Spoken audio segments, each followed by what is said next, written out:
Hello दोस्तों, नमस्कार। मैं आपका दोस्त कवि शरद अजमेरा वकील आज लेकर आया हूँ आपके लिए एक बहुत ही डरावनी कहानी। अगर आपका दिल कमज़ोर है तो कृपया आप यह कहानी ना देखें और ये वीडियो ना देखें। कहानी का शीर्षक है नरबख्शी का अंत।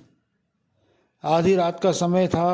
शहर से दूर पुराने शमशान में एक महिला मिट्टी की एक भयानक दिखने वाली मूर्ति बनाकर उसके सामने बैठी शैतान का आह्वान कर रही थी।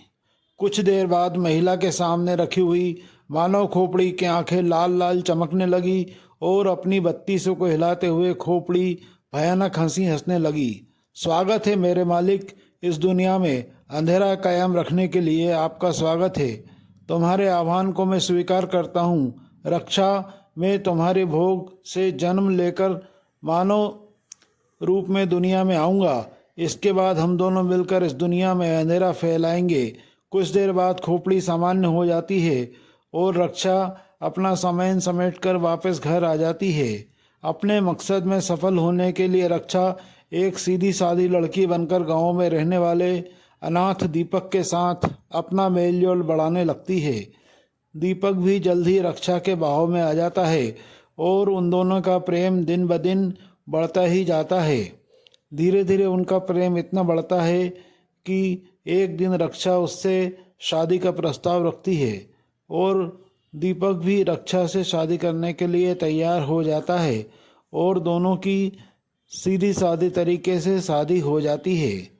एक दिन रक्षा दीपक से कहती है कि दीपक, मैं चाहती हूँ कि हम दोनों यह घर छोड़कर कहीं नई जगह चलकर रहें और अपने जीवन की नई शुरुआत करें। दीपक रक्षा की असलियत से अनजान था, इसलिए वह रक्षा के साथ एक नए घर में जाने को तैयार हो जाता है। रक्षा, ये कैसा घर है? यहाँ से तो गांव भी 2 मील दूर है। एक तरफ शमशान है और दूसरी तरफ घना जंगल। क्या तुम्हें लगता है कि हमें यहाँ रहना चाहिए? रक्षा बोली, दीपक, यह मेरे पिता का मकान है।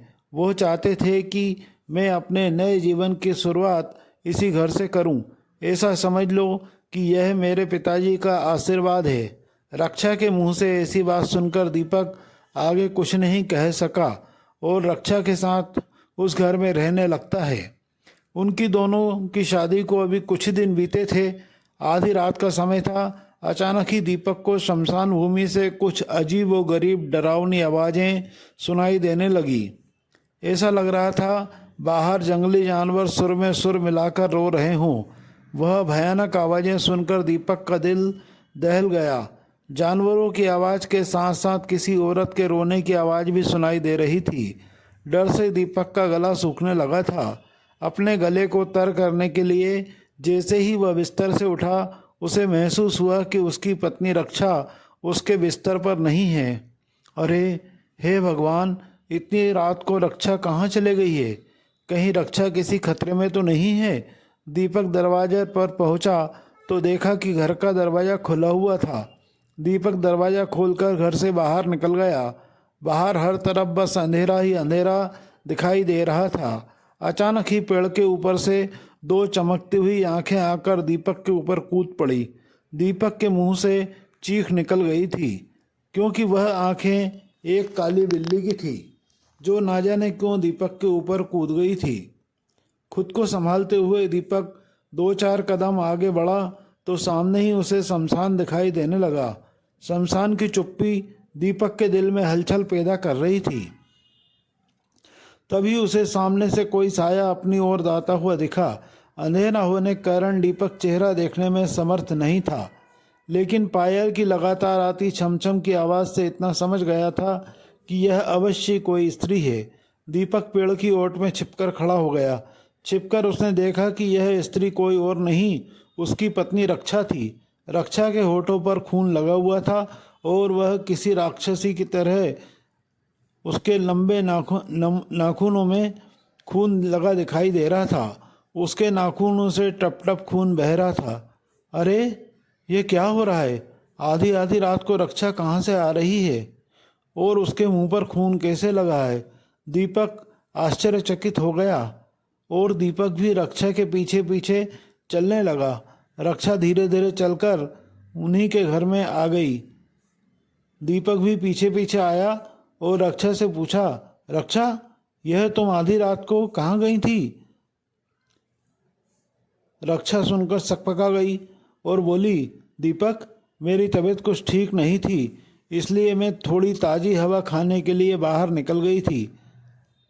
तो फिर तुम्हारे मुंह पर यह खून क्यों लगा हुआ है?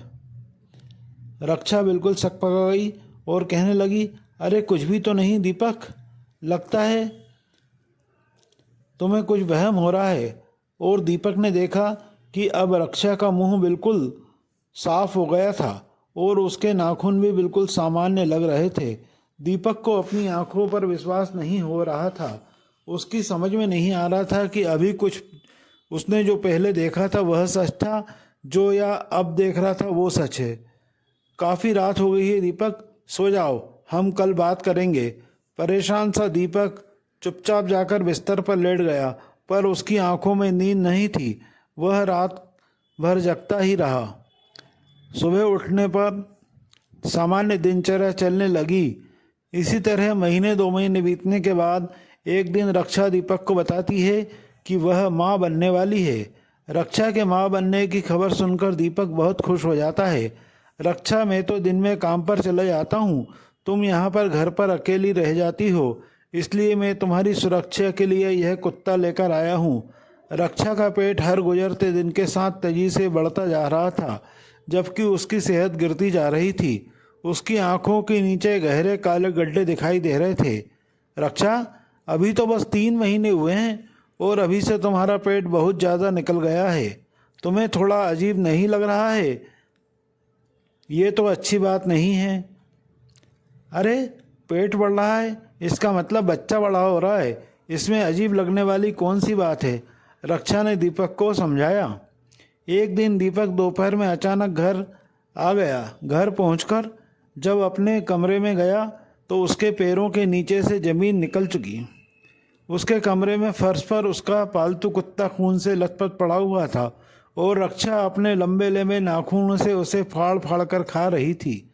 रक्षा, तुम यह क्या कर रही हो? तुम नहीं, तुम मेरी रक्षा नहीं हो सकती है। सच बताओ, तुम कौन हो और मेरी रक्षा कहाँ है? हा हा हा हा, ठीक है, आज तू पूरा सच सुन ही ले। वैसे भी अब मुझे तेरी कोई ज़रूरत नहीं है। मेरे मालिक के आने का समय हो चुका है। मैं कोई रक्षा वक्षा नहीं हूँ। मेरा नाम लंबरी है और मैंने तुझसे शादी बस अपने मालिक को इस दुनिया में लाने के लिए की है। तू बार बार पूछता था ना कि मेरा पेट 5 महीने में इतना बड़ा कैसे हो गया, तो सुन, मेरा पेट इतना बड़ा इसलिए है क्योंकि मेरे पेट में कोई इंसानी बच्चा नहीं है, वो शैतान है और शैतान कुछ ही पलों में आने वाला है। जानता है वह मेरे मालिक की खास बात क्या है? वो नरभक्षी है। तेरे जैसे नरम शरीर वाले इंसानों का मांस खाकर वह बहुत खुश होते हैं। अचानक ही रक्षा का रूप बदलने लगता है और उसके दांत टेढ़े मेढ़े होकर उसके मुंह से बाहर तक निकल आते हैं। उसका सुंदर चेहरा रंग धुएं की तरह काले रंग में बदल जाता है और चेहरे पर जगह जगह झुर्रियाँ दिखाई पड़ने लगती है। अपनी पत्नी का ऐसा रूप देखकर दीपक घबरा जाता है और वहाँ से उल्टे पांव भागने की कोशिश करने लगता है। तभी रक्षा की उंगलियों के नाखून लंबे होने लगते हैं और तलवार की तरह दीपक की गर्दन में धंस जाते हैं। दीपक चीखते हुए जमीन पर गिर पड़ता है। दीपक को कुर्सी से बांधने के बाद अचानक ही रक्षा दर्द से चिल्लाने लगती है। दीपक अपनी विस्मय से खुली हुई आंखों से सब कुछ देख रहा था। कुछ ही पलों में एक भद्द और डरावनी शक्ल वाला राक्षस जमीन पर लेटा हुआ था। उस राक्षसी बालक के लंबे लंबे नाखून और लाल लाल आंखें थी। उसका पूरा शरीर किसी छिपकली के जैसा चपटा और धारीदार था। उस बालक की एक लंबी पूंछ भी दिखाई दे रही थी। ओ मेरे मालिक, ये क्या है? तभी रक्षा बोली, मेरे मालिक, तुम्हारा इस दुनिया में स्वागत है। नरभक्षी आ गया, नरभक्षी आ गया, अब हम राज करेंगे। और रक्षा बहुत ज़ोर ज़ोर से हंसने लगी। पर मेरे मालिक, आपकी भूख शांत करने के लिए मैंने भोजन का प्रबंध किया है, ये लीजिए। रक्षा दीपक की ओर इशारा करती है। उसके इशारा करते ही नरभक्षी बालक लपक कर दीपक के सीने पर चढ़कर बैठ जाता है और देखते ही देखते अपने लंबे नाखूनों से उसके शरीर को चीर फाड़ देता है। दीपक के शरीर का मांस खाने के बाद अमावस्या तक आपको 2 और शरीरों का मांस खाना होगा, जिससे आपका शरीर विकसित होकर वयस्क हो जाए। मैं अमावस्या तक इंतजार नहीं कर सकता, मुझे अभी इंसानी मांस चाहिए। नरभक्षी की बात सुनकर रक्षा उसे गोद में लेकर कब्रिस्तान की ओर निकल गई। वहां जाकर वो दफनाए हुए शवों को निकालकर खाने लगते हैं। रात्रि के तीसरे पहर कब्रिस्तान में शवों को नोच नोच कर अपनी भूख मिटाते उन्हें एक अघोरी देख लेता है। इंसानी मानस को तो इस तरह से नोच नोच कर सिर्फ एक नरभक्षी ही खा सकता है। कहीं ऐसा तो नहीं किसी ने नरभक्षी को इस दुनिया में बुला लिया हो। अघोरी बाबा जानते थे कि यदि एक बार नरभक्षी अपने वास्तविक स्वरूप में आ गया तो वह मानव जाति के लिए एक बहुत बड़ा खतरा बन सकता है। एक बार नरभक्षी मानव मांस का भक्षण करना शुरू कर देता है तो उसकी ताकत और आकार दिन ब दिन बढ़ता ही जाता है। असीमित शक्तियां प्राप्त करने के बाद नरभक्षी को रोक पाना संभव नहीं है। इस नरभक्षी को अभी खत्म करना होगा, क्योंकि इसके पास अभी शक्तियां नहीं हैं। लगता है गुरुजी के द्वारा दिए हुए उसे अस्थि शस्त्र का प्रयोग करने का समय आ गया है।